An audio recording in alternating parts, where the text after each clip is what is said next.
মুক্তি রহস্যজনক হাসছে। আজ সে নিজের একটা উদ্দেশ্য পূরণের পথে।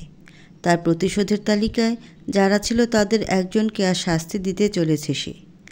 তার আজকের শিকার বাকের চৌধুরীর ডানহাত খ্যাত আবদুল্লাহ হক। সে বাকের চৌধুরীর অত্যন্ত বিশ্বস্ত একজন সঙ্গী। মুক্তির আজও মনে পড়ে যায় এই লোকটা কী করেছিল তার সাথে। তাই মুক্তি আজ সেই সব কিছুর প্রতিশোধ নেবে। আলেয়া চৌধুরীর সাথে মিলে খুব সুন্দর একটা পরিকল্পনাও করে নিয়েছে। এখন শুধু রাত 12টা বাজার অপেক্ষা। ব্যাস, তাহলেই মুক্তি শেষ করে দেবে আবদুল্লাহ হককে। বিপ্লবের তখনকার ব্যবহারের জন্য মুক্তির মন বেশি ভালো নেই। তবে সে জানে বিপ্লব না জেনে এসব করেছে। যদি কখনো বিপ্লব জানতে পারে মুক্তি আসলে কে, তাহলে কখনো এমন করতো না। তবে মুক্তি চায় না বিপ্লব এখনই তা সম্পর্কে জানুক। যদি জানে তাহলে তার উদ্দেশ্য পূরণের পথে বাধা সৃষ্টি হতে পারে। তাই মুক্তি আপাতত বিপ্লবকে কিছু জানতে দিতে চাইছে না। আলেয়া বেগম বাগানের ফুলগুলোতে পানি দিচ্ছে। এমনিতে এসব কাজ মালি করে থাকে, কিন্তু আজ তার খুব ইচ্ছে করছে কাজগুলো করতে। এক পর্যায়ে আবদুল্লাহ হক চলে আসছে সেখানে। আবদুল্লাহ হককে দেখে আলেয়া বেগম বুকে চিনচিন ব্যথা অনুভব করেন। আজ রাতে এই লোকটাকে শাস্তি দিতে হবে। এটা কখনো ভাবেনি আলেয়া। একসময় যাকে নিজের থেকে বেশি ভালোবাসত, আজ কিনা তারই মৃত্যুর বন্দোবস্ত করতে হচ্ছে। আবদুল্লাহ আলেয়ার সামনে এসে মাথা নিচু করে নেয়। আলেয়া আবদুল্লাহকে উদ্দেশ্য করে বলে, এতটা ঠকবাজ না হলেও পারতে। আবদুল্লাহ মাথা উঁচু করে বলে, আর যাকেই ঠকায় না কেন, আপনাকে ঠকানোর কথা কখনো ভাবেনি। আপনি তো জানেন সেটা। আলেয়া কোনো উত্তর দেয় না। তার সামনে ভেসে আসে অতীতের কিছু স্মৃতি। যে ভয়ঙ্কর অতীত আজ এরকম একটা নোংরা খেলার সৃষ্টি করেছে। অতীত রাজনীতির মঞ্চে মুশফিক রহিম এক চিরচেনা নাম। অনেক জনপ্রিয় এক জনদরদী নেতা তিনি। রাজনীতির মঞ্চে তাই তার একক আধিপত্য। মুশফিক হকের একমাত্র মেয়ে মতিয়া। দেখতে যেমন সুন্দরী, তেমনই সুন্দর তার ব্যবহার। মনে কোনো রকম অহংকারের লেশ মাত্র নেই। গরিব ধনী সবাইকে এক করে নেয়। বাবা ব্যস্ত রাজনীতিতে, তাই মতিয়াকে দেওয়ার মতো সময় তার নেই। এ নিয়ে মতিয়ার কোনো অভিযোগও নেই। সে জানে তার বাবা একজন ভালো মানুষ, যা করে মানুষের ভালোর জন্যই করে। মতি অবশ্য একা নেই, তার সাথে রয়েছে তার ফুফাতো বোন আলেয়া। মতিয়ার ফুফা ফুপি অনেক বছর আগে একটি সড়ক দুর্ঘটনায় মারা যায়। তারপরে মুশফিক রহিম আলিয়াকে নিজের বাড়িতে এনে নিজের মেয়ের মতনই দেখেন। মতিয়ার শৈশব কৈশোর কেটেছে আলেয়ার সাথেই। এখন দুজনেই কলেজের ছাত্রী। এই বয়সে আলিয়ার মনে বসন্ত লেগে গেছে। তাদের পাশের ভার্সিটির আবদুল্লাহ নামের একটি ছেলেকে মন প্রাণ দিয়ে ভালোবাসে সে। আবদুল্লাহ প্রথম তাকে পাত্তা না দিলেও এখন দুজনের মধ্যে প্রণয় চলছে। অপরদিকে মতিয়ার এসব প্রেমে কোনো আগ্রহ নেই। সে পড়াশোনা আর মানুষের সেবা নিয়েই থাকতে চায়। তবে আলিয়ার প্রেম নিয়েও তার কোনো সমস্যা নেই। আলিয়ার প্রেমের গল্প শুনতে তার বেশ ভালোই লাগে। এরকমই একদিন আলেয়া মতিয়াকে ভার্সিটিতে নিয়ে যায় জোরপূর্বক। উদ্দেশ্য বর্ষবরণ অনুষ্ঠান দেখা। মতিয়া তার বাবার থেকে অনুমতি নিয়ে বর্ষবরণ অনুষ্ঠান দেখতে যায়। সেই অনুষ্ঠানে ভার্সিটির প্রায় সকল ছাত্রছাত্রী উপস্থিত ছিল। তাদের মধ্যে অন্যতম একজন ছিল বাকের চৌধুরী। ভার্সিটির ছাত্র রাজনীতির সঙ্গে যে ওতপ্রোতভাবে জড়িত। একটি ছাত্র সংগঠনের সাধারণ সম্পাদক সে। দাঁড়িয়ে অনুষ্ঠান দেখার সময় হঠাৎ করে বারেকের চোখ আটকে যায় সুন্দরী এক রমণীর দিকে, যার সরু দুজোড়া চোখ, গালে টোল পড়া হাসি মুগ্ধ করে তাকে। বারেক মুগ্ধ হয়ে মেয়েটিকে দেখতে থাকে। আবদুল্লাহ বারেকের পাশেই দাঁড়িয়েছিল। ছোটবেলা থেকেই তারা একে অপরের বন্ধু। তাই বারেক আবদুল্লাহকে ডেকে মেয়েটিকে দেখিয়ে দিয়ে বলে, কি ওই সুন্দরী রমণী? আবদুল্লাহ বাকের চৌধুরীর ইশারা মতো সেদিকে তাকিয়ে বলে, ওই মেয়েটার কথা বলছো ওস্তাদ? ওর নাম তো মতিয়া, মন্ত্রী মুশফিক রহিমের একমাত্র মেয়ে। তোমাকে আলেয়ার কথা বলেছিলাম না, আমার প্রেমিকা, আলেয়ার ফুফাতো বোন ওই মেয়েটা। বাকের ব্যাকুল কণ্ঠে বলে, আমাকে যে করি হোক মেয়েটার সাথে কথা বলার ব্যবস্থা করে দে। আচ্ছা ওস্তাদ, দেখছি। আবদুল্লাহ বরাবরই বাকের বাধ্য, তাই তাকে কোনো প্রশ্ন না করে সামনে এগিয়ে আসে। কিন্তু তার বুঝতে আর বাকি নেই যে তার ওস্তাদ প্রেমে পড়েছে, তাও আবার তারই প্রেমিকার বোনের ভাবা যায়। কিন্তু আবদুল্লাহর পৌঁছানোর আগেই মতিয়া সেখান থেকে চলে যায়। আবদুল্লাহ মতিয়াকে খুঁজে না পেয়ে আলিয়াকে জিজ্ঞাসা করে, তোমার মামাতো বোন কই? এখানেই তো ছিল, জানি না কোথায় গেল। অন্যদিকে মতিয়া একজনের দিকে মুগ্ধ দৃষ্টিতে অপলক তাকিয়েছিল। জীবনে প্রথম কারো জন্য এমন অদ্ভুত অনুভূতির জন্ম হলো তার মনে। সে যেন নিঃশক্ত হয়ে গিয়েছিল সুদর্শন যুবকের মধ্যে। মতি অবাক হয়ে অবলোকন করছিল যুবকটির সৌন্দর্য। এক পর্যায়ে চোখ যায় ছেলেটির বুকে লাগানো ব্যাচের দিকে, যেখানে লেখা ছিল আব্দুল মান্নান বর্তমান। মুক্তি ও আলেয়া অধীর আগ্রহে বসে আছে 12টা বাজার জন্য। এর মাঝে আলেয়ার চোখ ইতিমধ্যে ভিজে গেছে। মুক্তি বুঝতে পারছে তার অবস্থাটা, তাই তার বুকে মাথা রেখে বলে, এখনও ভালোবাসেন তাকে? আলিয়া চোখের জল মুছে বলে, ভালোবাসা কখনো হারিয়ে যায় না। ভালোবাসা মনের মাঝে খুব সুপ্তভাবে লুকিয়ে থাকে। জানি এটা বলা অন্যায় হবে, কারণ আমার স্বামী সন্তান সব আছে। তবুও সত্য তো সত্যই। আবদুল্লাহকে একসময় খুব ভালোবাসতাম আমি, আর আজ সেই ভালোবাসার মানুষটাকেই কিনা। মুক্তি তৎক্ষণাৎ বলে, আপনি সেই আবদুল্লাহকে ভুলে যান যে আপনাকে পাগলের মতো ভালোবাসত, যে ছিল এক সহজ সরল ব্যক্তি। বরং সেই ভয়ানক আবদুল্লাহকে মনে করুন, তাহলে দেখবেন আপনি সাহস পাবেন তাকে শেষ করার। আলেয়া মাথা নাড়ায়। হঠাৎ করে মুক্তির ফোন বেজে ওঠে। মুক্তি ফোনটা রিসিভ করতেই বিপরীত দিক থেকে এনাল বলে ওঠে, এত বড় সত্যটা তুই কেন আমার থেকে লুকিয়েছিস? মুক্তি বুঝতে পারে না এনাল কী বলতে চাইছে, তাই সে জিজ্ঞাসা করে, কি বলছো, একটু বুঝিয়ে বলবে? তুই আমার মামাতো বোন না, মিরাজ হোসেনের মেয়ে না তুই। আজ মা বাবার কথোপকথনের মাধ্যমে আমি এই সত্যটা জানতে পারলাম। তাহলে বল আমায়, কে তুই?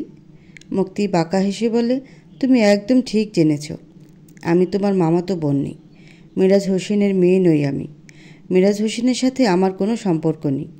অবশ্য এটা বললে ভুল হবে যে কোনো সম্পর্ক নেই, সম্পর্ক ছিল, তবে এটা প্রতিশোধের। সেই প্রতিশোধ অন্য কেউ নিয়ে নিয়েছে। তবে আমি নিজের হাতে তাকে শাস্তি দিতে পারলে আরও বেশি খুশি হতাম। এনাল ব্যাকুল হয়ে বলে, কিসের প্রতিশোধের কথা বলছিস তুই? আমাকে সত্য করে বল, কি তোর আসল পরিচয়? মুক্তি বলে, সময় হলে তুমি সব জানতে পারবে। আপাতত এটা জেনে রেখো, আমার উদ্দেশ্য প্রতিশোধের। আর আজ আমি এমনই একজনের উপর প্রতিশোধ নিতে চলেছি।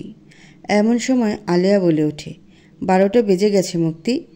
মুক্তি ফোনটা কেটে দিয়ে বলে, চলুন আমাদের কাজ শুরু করে দিই। মুক্তি সকালে ঘুম থেকে উঠে চলে যায় রান্নাঘরে। আলেয়া চৌধুরীর সাথে খুব জরুরি কথা আছে যে তার। রান্নাঘরে প্রবেশ করেই মুক্তি দেখতে পায় আলেয়া মাথা নিচু করে রান্না করে চলেছে। মুক্তিকে দেখে গত রাতের প্রসঙ্গ তুলে বলে, গতকাল রাতের জন্য তুমি চাইলেই আমাকে দোষ দিতে পারো, আমি কিছু মনে করব না। কিন্তু একটা কথা, আমি চেষ্টা করেছিলাম। তোমাকে ধোঁকা দেওয়ার কোনো অভিপ্রায় আমার কখনো ছিল না, এখনও নেই। আমি তোমার পাশে আছি। মুক্তি মুচকি হেসে বলে, আমি জানি আপনি আমার সাথেই আছেন। আপনাকে আমি কোনো কিছুর জন্যই দোষ দেব না।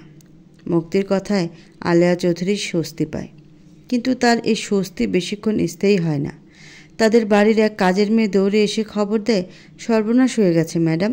পাশের ডোবা থেকে আবদুল্লাহ হকের গলাকাটা মৃতদেহ উদ্ধার করা হয়েছে। স্যার ওখানেই আছেন। আমার তো শুনে পুরো শরীরটা কাঁপছে। মানুষটাকে কেউ কেন এত নিষ্ঠুরভাবে হত্যা করলো আমি বুঝতে পারছি না। আলেয়া চৌধুরীর বুক কেঁপে ওঠে। যাই হোক না কেন, একসময় পাগলের মতো ভালোবাসত সে আবদুল্লাহকে। তার মৃত্যুর সংবাদে কষ্ট পাওয়াই অবশ্য স্বাভাবিক। এর মধ্যে আলেয়ার মস্তিষ্কে কিছু চিন্তার উদয় হলে সে সন্দেহের দৃষ্টিতে মুক্তির দিকে তাকায়।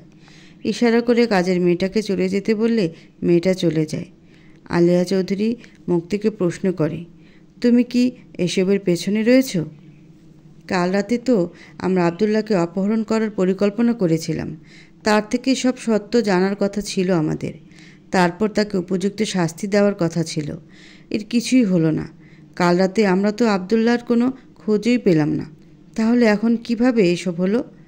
মুক্তি দৃঢ়তার সাথে বলে, আমি এই ব্যাপারে কিছু জানি না। আমি আলাদা করে কোনো পরিকল্পনা করিনি। এর পেছনে অন্য কারো হাত আছে। এবার আমাদের তাকেই খুঁজে বের করতে হবে। বিপ্লব আজ অফিসে যায়নি। কোনো শারীরিক সমস্যা না, আজ সমস্যা তার মনের। কেন জানি আজ ভেতর থেকে কোনো চাপা কষ্ট অনুভব করছে। মন খারাপের অছিলাতেই আজ অফিসে যায়নি সে। জানে এর কারণে বসের অনেক কথা শুনতে হবে, কিন্তু সে নিরুপায়। মনের অসুখ যে বড় অসুখ। শারীরিক অসুখের চেয়ে অনেকে মনের অসুখকে তুচ্ছ মনে করে, কিন্তু সত্যিকার অর্থে মনের অসুখ শরীরের অসুখের থেকে বেশি ভয়ানক। বিপ্লব ঘুমানোর চেষ্টা করছিল, কিন্তু তার চোখে ঘুম আসছিল না। এমন সময় স্নেহা তার রুমে প্রবেশ করে। বিপ্লবকে শুয়ে থাকতে দেখে বলে, বেশ ভালোই তো আছো দেখছি। নতুন বউ, নতুন সংসার, সব কিছু নিয়ে বেশ আনন্দেই দিন পার করছো। এটাই হয়তো তোমার আসল রূপ।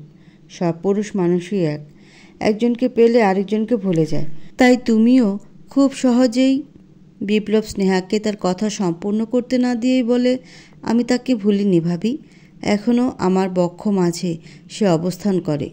কথাটা বলে নিজের বুকে থাকা লকেট থেকে ছবিটি বের করে স্নেহাকে দেখায় বিপ্লব। ছবিটি দেখে স্নেহা আবেগাপ্লুত হয়ে বলে, নেহা। বিপ্লব হালকা হেসে বলে, এই পৃথিবীর সবাই ওকে ভুলে গেলেও আমি কখনো নেহাকে ভুলতে পারবো না। নেহা আমার হৃদয় জুড়ে থাকবে সব সময়। অন্য কেউ আমার মন থেকে নেহার জায়গা দখল করে নিতে পারবে না। তুমি নিশ্চিন্তে থাকতে পারো এই ব্যাপারে। স্নেহা প্রসন্ন হয়ে রুম থেকে বের হয়। রুম থেকে বের হতেই তার কেমন জানি একটা মন খারাপ লাগে। নিজেকে বড্ড স্বার্থপর মনে হয় তার।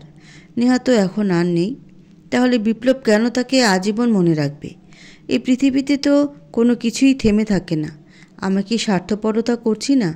মুক্তির প্রতি হওয়া অন্যায়কে কি সমর্থন করছি না আমি? মুক্তি তো এখন বিপ্লবের বউ, তার পূর্ণ হক আছে বিপ্লবের উপর। সেখানে বিপ্লব না, এটা ঠিক নয়। কিন্তু আমি যে এই ব্যাঠিক কাজে সায় দিচ্ছি, কি করব? আমি যে স্বার্থপর, অনেক বেশি স্বার্থপর। আবদুল্লাহ হকের মৃত্যুতে খুব ভেঙে পড়েছেন বাকের চৌধুরী। যতই হোক তার বিশ্বস্ত বন্ধু, তার ডান হাত বলে কথা। সেই ছোটবেলা থেকে তাদের এই সুন্দর বন্ধুত্ব। আবদুল্লাহ হকের মৃত্যু তাই সত্যিকার অর্থেই তার কাছে বেদনাদায়ক। এত সব কিছুর মাঝে বাকের চৌধুরীকে সব থেকে বেশি অবাক করেছে আলিয়ার মৌনতা। বাকের চৌধুরী জানে আলিয়া ও আবদুল্লাহর ভালোবাসার কথা। সেই কলেজ লাইফ থেকেই তো আলিয়া ভালোবাসত আবদুল্লাহকে। যে ভালোবাসা ছিল সীমাহীন।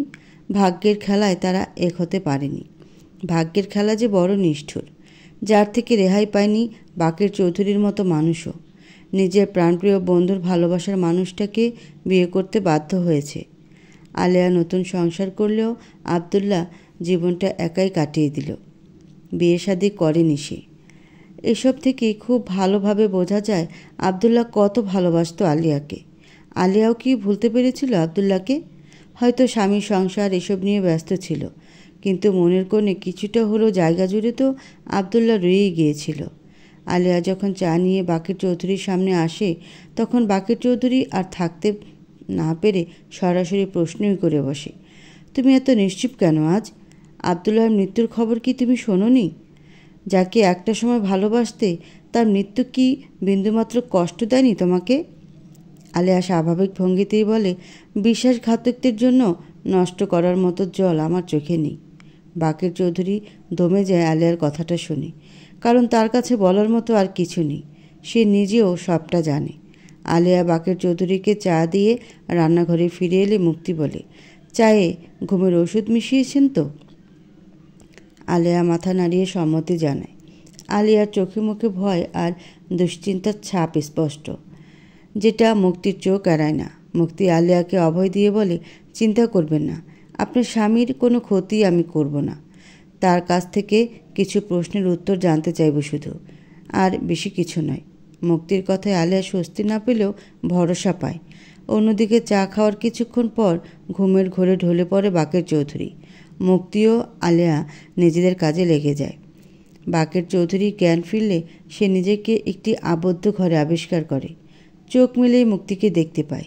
মুক্তি ভেবেছিল তিনি হয়তো অবাক হবেন, কিন্তু মুক্তিকে অবাক করে দিয়ে স্বাভাবিক ভঙ্গিমায় বসে থাকেন বাকের চৌধুরী। মুক্তির দিকে এক পলক তাকিয়ে বাঁকা হেসে বলে, বাকের চৌধুরীকে তুমি এখনও চিনতে পারোনি। আমি বড্ড জেদি। আমার ইচ্ছের বিরুদ্ধে আমার সাথে কেউ কিছু করতে পারে না। তুমি আমাকে এখানে নিয়ে আসতে পেরেছ, তার কারণ আমি চেয়েছি এখানে আসতে। আমি না চাইলে তুমি কখনো পারতে না। মুক্তি নিজেকে সামলে নিয়ে বলে, একটা মানুষের যে কত রূপ, কত ছলনা থাকতে পারে সেটা আপনাকে না দেখলে বুঝতাম না। আপনি কেন জামিলাকে দিয়ে আমার তথাকথিত বাবা মিরাজ হোসেনকে মেরে ফেলার ব্যবস্থা করেছেন? আর কেনই বা নিজের প্রাণপ্রিয় বন্ধুকে নিজের হাতে? বাকের চৌধুরী ইশারা করে থামিয়ে দেয় মুক্তিকে। কিছুক্ষণ চুপ থেকে বলে, মিসেস মতিয়া মান্নানকেও আপনি শেষ করেছিলেন, তাই না? বাকের চৌধুরী বলেন, যাকে ভালোবাসা যায় তাকে কখনো মেরে ফেলা যায় না। মুক্তি বাকের চৌধুরীকে বলে, আর কত নাটক করবেন আপনি? আমি জানি আপনি মতিয়া মান্নানের খুনি। আপনি ছাড়া এই কাজ কেউ করতে পারে না। আপনি আমার বাবা আব্দুল মান্নান, আবদুল্লাহ হক আর মিরাজ হোসেন মিলে আমার মাকে মেরে ফেলেছিলেন। আপনাদের শাস্তি দেওয়াই আমার মূল উদ্দেশ্য, যেটা আমি অবশ্যই পূরণ করব। বাকের মুক্তির উদ্দেশ্যে বলে, আমি জানি তুমি মতিয়ার মেয়ে না। মুক্তি অবাক হয়ে যায় কথাটা শুনে। বাকের চৌধুরী কিভাবে এই কথাটা জানল? তার তো এটা জানার কথা না। মুক্তিকে গভীর চিন্তায় মগ্ন দেখে বাকের চৌধুরী বলে, তুমি আগে আমার কাছে অতীতের ব্যাপারে শোনো, তাহলে সব কিছু বুঝতে পারবে। অতীত। মুশফিক রহিমের তার একমাত্র মেয়ের বিয়ের জন্য পাত্র দেখা শুরু করেন, কিন্তু তিনি তার মেয়ের মতামতকে গুরুত্ব দিতেন। তাই তো মতিয়াকে জিজ্ঞাসা করে, তোমার কি কাউকে পছন্দ? আমি তোমার বিয়ের কথা ভাবছি। মতিয়া তার বাবার কাছে কিছু লুকায় না। ভার্সিটির মাঠে সেই দিন যে ছেলেকে সে ভালোবেসেছিল তার নাম বলে দেয়। মতিয়া বলে, হ্যাঁ, আব্দুল মান্নান নামের একজনকে। সে আমাদের কলেজে লাগোয়া ভার্সিটিতেই পড়ে। মুশফিক রহিম খুব খুশি হয়ে যায় মতিয়ার কথা শুনে। বলে, ওই ভার্সিটিতে যে আব্দুল মান্নান আছে সে তো আমার বন্ধু আসাদ মান্নানের ছেলে। বাহ, বেশ ভালো। আমি তাহলে বিয়ের কথাবার্তা শুরু করে দিই, তুমি এখন ভেতরে যাও। মতিয়া খুশি মনে নিজের রুমের ভেতরে যায়। পরের দিন কলেজে যাওয়ার পথে আবার নিজের পছন্দের মানুষটাকে দেখতে পায় মতিয়া। দূর থেকে বাকের চৌধুরীও তাকে দেখে। আসলে মতিয়া যাকে পছন্দ করেছিল সে বাকের চৌধুরী। বাকের চৌধুরী ও আব্দুল মান্নান একে অপরের খুব ভালো বন্ধু, যাকে বলে গলায় গলায় ভাব। সেদিন অনুষ্ঠানে একে অপরের ব্যাচ পরিবর্তন করে নিয়েছিল তারা, যার কারণে মতিয়া বাকের চৌধুরীকে দেখে ভেবেছে সে আব্দুল মান্নান। বাকের নিজের চুলের স্টাইল ঠিক করে মতিয়ার সামনে আসতে চায়, কিন্তু তার আগেই মতিয়া কলেজে ঢুকে যায়। কলেজে বাইরের লোকদের প্রবেশের অনুমতি ছিল না, তাই বাকের কিছু করতেও পারে না। অপেক্ষা করতে থাকে ছুটি হওয়ার, কিন্তু কিছু জরুরি কাজে বাকেরকে চলে যেতে হয়। টানা 1 সপ্তাহ কাজের জন্য বাইরে থাকতে হয়েছিল তাকে। এই 1 সপ্তাহে রাজনৈতিক দলের হয়ে অনেক কাজ করে সে নেতাদের নজরে আসে, বিশেষ করে মুশফিক রহিমের নজরে আসে সে। মুশফিক রহিম এর মধ্যে তার বন্ধু আসাদ মান্নানের সাথে মতিয়া আবদুল্লের বিয়ের ব্যাপারে কথা বলে নিয়েছে। 1 মাসের মধ্যে বিয়ের কথা ঠিক হয়, তবে আপাতত কথাটা গোপন রাখা হয়। আসাদ মান্নান যেন হাতে চাঁদ পেয়ে যান। অবশেষে তার স্বপ্ন পূরণ হতে চলেছে। মুশফিক রহিম বর্তমানে দলের প্রধান নেতা। অনেক সম্পত্তি আর ক্ষমতা তার। তার মেয়েকে ছেলের বউ বানাতে পারলে সোনায় সোহাগা।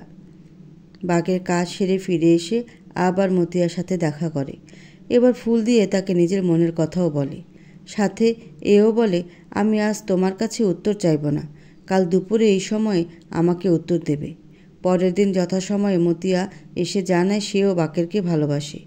বাকের খুশিতে আত্মহারা হয়ে যায়। মতিয়া লজ্জায় চলে যায়। তখন অবধি মতিয়া জানতে পারে না বাকেরের আসল নাম। এরপর রোজই তাদের দেখা সাক্ষাৎ কথাবার্তা হতো, কিন্তু মতিয়া বাকেরের নাম জানতে চায় না, আর বাকেরও নিজের নাম বলে না। তাই তাদের মধ্যে সব কিছু ধোঁয়াশা থেকে যায়। এর মধ্যে একদিন মুশফিক রহিম সবার সামনে নিজের মেয়ের সাথে আব্দুল মান্নানের বিয়ের ঘোষণা দেন। খবরটা রাজনৈতিক মঞ্চে বেশ সাড়া ফেলে। পেপার পত্রিকার হেডলাইনের প্রধান খবরে পরিণত হয়। বিয়ের কথা প্রকাশ্যে আসার পর মতিয়াকে আর বাড়ি থেকে বের হতে দেওয়া হয়নি। মতিয়াও খুশি ছিল, কারণ সে জানত মুশফিক রহিম তার সাথে তার ভালোবাসার মানুষটার বিয়েই ঠিক করেছে। অন্যদিকে বাকের যখন সংবাদটা পায় তখন সে কষ্টে দুঃখে পাগলপ্রায় হয়ে যায়। মতিয়ার সাথে যোগাযোগ করার চেষ্টা করে, কারণ তার বাড়ি থেকে বের হওয়া নিষেধ। 2 দিন পরেই তার বিয়ে। বাকিরের একবার মনে হলো মুশফিক রহিমের সাথে কথা বলবে, কিন্তু সেটাও সম্ভব ছিল না। কারণ মুশফিক রহিমের সাথে এত সহজে দেখা করা যায় না। তার সাথে দেখা করার জন্য অনেক আগে থেকে তার সেক্রেটারির সাথে কথা বলতে হয়। শেষে অনেক কষ্ট করে মতিয়ার বিয়ের একদিন আগে গোপনে তার রুমে যায় বাকের। রুমে গিয়ে মতিয়াকে নিয়ে পালিয়ে আসতে চায়। তাই প্রথম মতিয়া তার ভুলটা আবিষ্কার করে। সে যাকে আব্দুল মান্নান ভাবত সে আসলে বাকের। মতিয়ার চোখ বেয়ে জল পড়তে থাকে। নিজের করা ভুলের জন্য আফসোস হয়, কিন্তু নিজের বাবার মানসম্মানের কথা চিন্তা করে মতিয়া বাকেরকে খালি হাতে ফিরিয়ে দেয়। বাকের এবার আব্দুল মান্নানের কাছে যায়। যেহেতু আব্দুল মান্নান তার বন্ধু, তাই তাকে বিশ্বাস করে সব কথা বলে। আব্দুল মান্নান সব শুনে বাকেরকে আশ্বাস দেয় যে সে সব ঠিক করে দেবে। আব্দুল মান্নানের সাথে দেখা করে ফেরার পথে বাকেরের একটি অ্যাক্সিডেন্ট হয়। তারপর বাকেরের আর কিছু মনে নেই। জ্ঞান ফেরার পর বাকের জানতে পারে 1 সপ্তাহ ধরে সে অসুস্থ ছিল। এর মধ্যে আব্দুল মান্নানের সাথে মতিয়ার বিয়ে হয়ে গেছে। সবটা শুনে অনেক কষ্ট হয় তার, কিন্তু বাকের নিয়তি মনে করে সব কিছু মেনে নেয়। এসব ঘটনার পর রাজনীতিতে ব্যস্ত হয়ে পড়ে বাকের। ধীরে ধীরে রাজনীতিতে নিজের নাম বৃদ্ধি করে। মুশফিক রহিমের সব থেকে ভরসার পাত্র হয়ে ওঠেন। মুশফিক রহিম আচমকা একদিন স্ট্রোক করেন। তার কেন জানি মনে হয় তার হাতে আর বেশি সময় নেই। নিজের মেয়েকে তো বিয়ে দিয়ে দিয়েছেন, তাই তার একমাত্র চিন্তা নিজের বোনের মেয়ে আলিয়াকে নিয়ে। আলিয়াকে সুপাত্রে দান করতে পারলেই তার শান্তি। তাই মুশফিক রহিম একদিন আলিয়া ও বাকেরকে একসাথে ডেকে বলে, আমি বুঝতে পারছি আমার হাতে আর বেশি সময় নেই। আমার একটা শেষ ইচ্ছে আছে। আলিয়াকে বাকেরের সাথে বিয়ে দিয়ে নিশ্চিন্তে মরতে চাই। আলিয়া ও বাকের দুজনই হতবাক হয়। আলিয়া কখনো নিজের মামাকে তার আর আবদুল্লার ব্যাপারে বলেনি। এবার বাকের বলতে চাইলেও তাকে বাধা দিয়ে বলে, মামার কাছে আমি ঋণী। তিনি নিজের মেয়ের মতোই আমাকে মানুষ করেছেন, তাই তার এই শেষ ইচ্ছে আমি পূরণ করতে চাই। এভাবে আরেকটি ভালোবাসা ধ্বংস হয়ে যায়। আবদুল্লাহকে কষ্ট দিয়ে তার সামনেই তার প্রাণপ্রিয় বন্ধু ও প্রেমিকার বিয়ে হয়। এর কিছুদিন পরেই মুশফিক রহিম মারা যান। সময় বহমান। দেখতে দেখতে 12টা বছর অতিবাহিত হয়। বাকের ও আলিয়ার কোল জুড়ে তখন 10 বছর বয়সী আশরাফ ও 8 বছর বয়সী বিপ্লব। অন্যদিকে আব্দুল মান্নান ও মতিয়ার 2 মেয়ে স্নেহা ও নেহা, যাদের বয়স যথাক্রমে 7 ও 5। দুই পরিবারের মধ্যে বন্ধুত্ব থাকায় তাদের বাচ্চাদের মধ্যে বেশ ভাব। বিশেষ করে স্নেহা ও বিপ্লবের একে অপরের সাথে খুব ভালো ভাব। সবসময় তারা বর বউ খেলে। সব কিছু আপাত দৃষ্টিতে সুন্দর মনে হলেও ভেতরের রহস্যগুলো ধীরে ধীরে সামনে আসতে থাকে। মতি আবিষ্কার করে কিছু তিক্ত সত্য। তার বাবা স্বাভাবিকভাবে মারা যায়নি, তাকে মেরে ফেলা হয়েছিল। এর পেছনে কার কার হাত আছে এটারই অনুসন্ধানে নামে সে। এই অনুসন্ধানে যেটা বেরিয়ে আসে সেটা আরও বেশি ভয়ানক ছিল। মতিয়া জানতে পারে তার বাবার মৃত্যুর পেছনে তার স্বামী আব্দুল মান্নানের হাত রয়েছে। ক্ষমতার লোভে আব্দুল মান্নান সহ তার বন্ধু মিরাজ হোসেন এবং আবদুল্লাহ হক রয়েছে এর পেছনে। আবদুল্লাহ মূলত আলিয়াকে হারানোর ক্ষোভ থেকেই কাজটা করেছিল। মতিয়া সবটা জানার পর প্রমাণ সংগ্রহে নেমে পড়ে। একসময় সব প্রমাণও সংগ্রহ করে ফেলে, কিন্তু আব্দুল মান্নান জেনে যায় সব কিছু। তিনি মতিয়াকে মেরে ফেলার জন্য তার পেছন লোক লাগায়। স্নেহা স্কুলে ছিল, তাই মতিয়া তার ছোট মেয়ে নেহাকে নিয়ে পালিয়ে আসে বাড়ি থেকে। এই পরিস্থিতিতে ভরসা করার মতো একজনকে মতিয়া পায়, আর সে হলো বাকের চৌধুরী। তাই তার সঙ্গে যোগাযোগ করার চেষ্টা করে, তার ফোনে কল করে। অন্যদিকে বাকেরের মন মেজাজও ভালো নেই। আজ সে অনেক বড় একটা সত্য জানতে পেরেছে যে 12 বছর আগে আব্দুল মান্নান ও মতিয়ার বিয়ের আগে তাদের যে অ্যাক্সিডেন্ট হয়েছিল তার পেছনে আব্দুল মান্নানের বাবা আসাদ মান্নানের হাত ছিল। কয়েক বছর আগে লোকটা মারা গেছে, তাই আজ কিছু করতে পারছে না। তা না হলে ঠিকই তার মুখোমুখি হয়ে প্রশ্ন করত। অন্যদিকে আব্দুল মান্নান তার বন্ধু মিরাজ হোসেনকে বলে, মতিয়াকে মেরে ফেলবি, কিন্তু আমার মেয়ে নেহার যেন কোনো ক্ষতি না হয়। মিরাজ তাই করে। মতিয়া সবেমাত্র বাকেরকে ফোন করে। বাকের ফোন রিসিভ করতেই বলে, তোমাকে অনেক বড় একটা সত্য কথা সম্পূর্ণ হওয়ার আগে মিরাজ এসে ফোনটা কেড়ে নিয়ে দূরে ছুঁড়ে ফেলে। নেহাকে টেনে হিস্ট্রি বের করে নিয়ে তারপর মতিয়াকে গাড়িতে লক করে দেয়। কিছুক্ষণ পর একটি ট্রাক এসে গাড়িটিকে ধাক্কা দেয়। নেহা চিৎকার করে বলছিল, আমি সব কিছু জানি। আব্বু মিরাজ আঙ্কেল মিলে নানাকে মেরে ফেলেছে। আম্মু আমায় বলেছে এখন আম্মুকেই মারা হলো। মিরাজ নেহার মুখ চেপে ধরে আব্দুল মান্নানকে সব জানায়। আব্দুল মান্নান বলে, আমার মেয়ের কোনো ক্ষতি করবে না, প্রয়োজনে ওকে দূরে পাঠিয়ে দাও, আটকে রাখো, তাও ওর যেন কোনো ক্ষতি না হয়। মিরাজ হোসেন তাই করে। প্রথমে নেহাকে আটকে, পরে সুযোগ বুঝে নিজের বোনের কাছে লন্ডনে পাঠিয়ে দেয়। এই সব কিছুর বিনিময়ে আব্দুল মান্নানকে ভয় দেখিয়ে একসময় প্রাইম মিনিস্টার হয়ে যায়। মুক্তি বাকের চৌধুরীর মুখে সব কথা শুনে অবাক হয়ে যায়। তার মানে তার ধারণা ভুল ছিল। মুক্তি এতদিন ভাবত বাকের চৌধুরী, আব্দুল মান্নান, আবদুল্লাহ হক ও মিরাজ হোসেন মিলে তার মাকে খুন করেছে। আজ মুক্তি বুঝতে পারছে তার ধারণাটা কতটা ভুল ছিল। মুক্তি বাকের চৌধুরীর সামনে এসে বলে, আজ আমি অনেক অজানা সত্য জানতে পারলাম। আমার এখনও বিশ্বাস হচ্ছে না যে আমার মাকে এইভাবে মেরে ফেলা হয়েছিল। শুধু তাই নয়, আমার নানাকেও। প্রতিশোধ তো প্রায় সম্পূর্ণ। এখন শুধু আব্দুল মান্নানকে তার পাপের শাস্তি পেতে হবে। বাকের চৌধুরী মুক্তিকে বলে, ভালো করে ভেবে দেখো, উনি কিন্তু তোমার বাবা। তুমি কি ওনার উপর প্রতিশোধ নিতে পারবে? আমার কাছে ওনার একটাই পরিচয়, উনি আমার মায়ের খুনি। আমি ওনাকে ওনার পাপের শাস্তি অবশ্যই দেব। বাকের চৌধুরী বলে, তার আর কোনো দরকার নেই, আমি অলরেডি সব ব্যবস্থা করে রেখেছি। আব্দুল মান্নানের গাড়িতে টাইম বোম সেট করেছি। এতক্ষণে ও বোধহয়। স্নেহা বাকের চৌধুরীকে ফোন করে বলে, আপনাকে অনেক ধন্যবাদ আঙ্কেল, আমার মায়ের খুনিদের শাস্তি দেওয়ার জন্য। আমি যখন প্রথম সবটা জানতে পেরেছিলাম আমারও খারাপ লেগেছিল, এখন আর খারাপ লাগছে না। আমার মা এখন খুব খুশি হয়েছে। যেখানে আছেন সেখান থেকেই তোমার জন্য অনেক বড় একটা উপহার পাঠিয়ে দিচ্ছি আমি। কি উপহার? তোমার বোন নেহাকে তোমার কাছে পাঠিয়ে দিচ্ছি। মুক্তিই হলো নেহা। স্নেহা খুব খুশি হয় কথাটা শুনে। এতদিন ধরে তার বোন তার চোখের সামনে ছিল, অথচ সে চিনতেও পারেনি। বাকের বলে, আর একটু অপেক্ষা করো শুধু। বাকের ফোনটা কেটে দিয়ে মুক্তিকে বলে, যাও, তুমি তোমার জীবনটা সুন্দর করে উপভোগ করো। যখন আমি থাকবো না তখন কিন্তু আমার অবর্তমানে তোমাকে সব কিছু সামলাতে হবে। আমার পরিবার, আমার রাজনীতি সব। মুক্তি বলে, আমাকে ক্ষমা করবেন প্লিজ, কিন্তু আর যাই হোক আমি রাজনীতি করব না। আমার একদমই ভালো লাগে না এইসব। শুধুমাত্র এই রাজনীতির জন্য আমার পুরো জীবন বদলে গেছে। আমার মা, নানা সবার মৃত্যুর কারণই রাজনীতি। সে রাজনীতিতে আমি জড়াবো না। যা ভালো মনে করো, তবে আমার পরিবারকে কিন্তু তোমাকেই সামলাতে হবে। আব্দুল মান্নানকে খুনের দায় নিয়ে আমি জেলে যাব, তুমি আমার পরিবারকে সামলে নিও। জি আচ্ছা। অন্যদিকে বিপ্লব এতক্ষণে জেনে গেছে যে মুক্তি আসলে নেহা। সবটা জেনে খুব খুশি হয়েছে সে। এখন শুধু মুক্তির ফিরে আসার অপেক্ষা। বিপ্লব মুক্তিকে ফোন করে। মুক্তি ফোন রিসিভ করতেই বিপ্লব অভিমানী সুরে বলে, আমার থেকে সব কিছু কেন লুকালে এভাবে? মুক্তি বলে, আমি কিছু লুকাইনি, তুমি আমাকে চিনতে পারলে না। এখানে আমার কি কোনো দোষ আছে নাকি? সব দোষ তোমার। দোষ গুণের হিসাব বাদ। এখন তুমি চলে আসো শুধু একবার, তারপর সব কিছুর জবাব দেব। যখন আমি থাকবো না তখন কাকে জবাব দেবেন?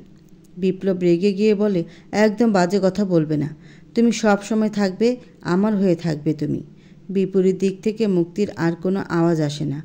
বিপ্লব হ্যালো হ্যালো করতে থাকে, কিন্তু মুক্তি কোনো জবাব দেয় না। 1 বছর পর বিপ্লব আজ বিয়ের সাজে প্রস্তুত হচ্ছেন। আজ তার বিয়ে। জীবনে এগিয়ে যাওয়ার সিদ্ধান্ত নিয়েছে বিপ্লব। স্নেহা বিপ্লবের সামনে এসে দাঁড়ায়। বিপ্লব স্নেহাকে দেখে হালকা হেসে বলে, তোমার বোন বলেছিল যখন আমি থাকবো না তখন আমার মূল্য বুঝবেন, আমাকে ফিরে পেতে চাইবেন। তখন চাইলেও আর ফিরে পাবেন না। ও কিন্তু ওর কথা রেখেছে। নির্দয়ের মতো আমায় একা রেখে চলে গেল। আমিও ওর অনুপস্থিতিতে বুঝতে শিখেছি ওর মূল্য কতটা। এখন আমি চাইলেও ওকে ফিরে পাবো না। শুধুমাত্র তোমাদের কথায় নতুনভাবে জীবনটা শুরু করতে হচ্ছে। স্নেহা হাহুতাশ করে বলে, কি করব বলো? আমার বোনের জীবনটা কেমন জানি ছিল। মেয়েটা কষ্ট করেই গেল সারা জীবন, এখন আমাদেরকে কষ্ট দিয়ে চলে গেল। আশরাফ হঠাৎ রুমে এসে বলে, স্নেহা তুমি এখানে কি করছো? নিজের খেয়াল রাখার কথা একটুও মনে থাকে না তোমার? ভুলে যেও না তোমার গর্ভে কে বেড়ে উঠছে। নিজের জন্য না হলেও নিজের সন্তানের জন্য কিছু করার কথা ভাবো। স্নেহা আশরাফকে বলে, তুমি এত চিন্তা করো না ডাক্তারবাবু, তোমার বাচ্চা আর বাচ্চার মা দুজনেই ভালো থাকবে। আশরাফ মুচকি হাসে। এখন স্নেহার সাথে তার সম্পর্ক একদম স্বাভাবিক, শুধু তাদের পরিবারের অবস্থাই অস্বাভাবিক। বাকের চৌধুরী আব্দুল মান্নানকে খুনের দায়ে জেলে, মুক্তিও নিখোঁজ। সব মিলিয়ে তাদের পরিবারের পরিস্থিতি একদম ভালো নয়। আশরাফ বিপ্লবের সামনে এসে বলে, তুই চল, এখন বিয়েটা করে নিতে হবে। বিপ্লবের মত না থাকার পরেও সে চলে যায় আশরাফের সাথে। স্নেহা মুক্তিকে স্মরণ করে বলে, কোথায় হারিয়ে গেলি তুই বোন? হারিয়ে যদি যাবি তাহলে ফিরে এলি কেন? সব কিছু এলোমেলো করে দিয়ে আবার চলে গেলি। এখন তোকে ছাড়া কি করব আমি? তোকে যে খুব মনে পড়ে। বিয়ের আসরে বসে আছে বিপ্লব। পাত্রীর আসার কোনো খোঁজ খবর নেই। হঠাৎ করে কেউ একজন এসে বলে, পাত্রী আসছে, কিন্তু শর্ত হলো সে মুখ ঢেকে আসবে। বিয়ের আগে কেউ পাত্রীর মুখ দেখতে পারবে না। সবাই অবাক হলেও এই অদ্ভুত শর্ত মেনে নেয়। কাজে এসে বিয়ে পড়ানো শুরু করে। বিপ্লব খুব অমনোযোগী হয়ে বিয়েটা করে নেয়। কবুল বলার পর পাত্রীকে খুব তড়িঘড়ি করে বিদায় দিয়ে দেওয়া হয়। নতুন বউয়ের সাথে বাসর ঘরে পাঠানো হয় বিপ্লবকে। বিপ্লবের এখন খুব বিরক্ত লাগছে। মেয়েটা সেই কখন থেকে মুখ ঢেকে আছে, কোনো কথাও বলছে না। বিপ্লব নিজের সদ্য বিবাহিত স্ত্রীর সামনে এসে বলে, আপনি কি এখনও মুখ দেখাবেন না? তাহলে বিয়েটা করলেন কেন? পাত্রী কোনো উত্তর দেয় না। বিপ্লবের বিরক্তির পাল্লা শেষ হয়ে যায়। এর মধ্যে তার ফোনে একটি কল আসে। কল রিসিভ করতেই বিপরীত দিক থেকে কেউ বলে, মুক্তি এখনও বেঁচে আছে। সেদিন কয়েকজন তাকে কিডন্যাপ করেছিল। কারা করেছিল সেটা বলা যাবে না, কারণ তারা কোনো খারাপ উদ্দেশ্যে এমনটা করেনি। তারা একটি গোপন মিশনে যুক্ত ছিল। সেই মিশনের কাজে মুক্তিও যুক্ত ছিল। যাই হোক, সেই গোপন মিশন সম্পূর্ণ হয়েছে। আমি এনাল, সেই মিশনের প্রধান। এই মিশনটা এত গুরুত্বপূর্ণ যে বাইরের কাউকে এই মিশনের ব্যাপারে জানানো যাবে না। বিপ্লব প্রশ্ন করে, মুক্তি কোথায়? কিন্তু কলটা কেটে দেয়। বিপ্লব কোনো উত্তর না পেয়ে কাঁদতে থাকে। এ কী করে ফেলল সে? মুক্তির ফিরে আসার অপেক্ষা না করেই বিয়ে করে নিল। বিপ্লবের নিজের উপর রাগ করতে থাকে। সে তার সদ্য বিবাহিত স্ত্রীর উদ্দেশ্যে বলে, চলে যান এখান থেকে, আপনার প্রয়োজন নেই আমার লাইফে। মেয়েটি গান গেয়ে ওঠে, ভালোবাসার অপার সুখে পায় না তোকে এই বুকে, মরছি আমি ধুকে ধুকে, থাকবে কি পাশেই আমার দুঃখে? বুঝবি তুই, খুঁজবি তুই, যখন আমি থাকবো না, হাত বাড়িয়ে ডাকবি তুই, আর তো ফিরে আসবো না। বিপ্লব অস্ফুট স্বরে বলে ওঠে, মুক্তি, তুমি ফিরে এসেছো?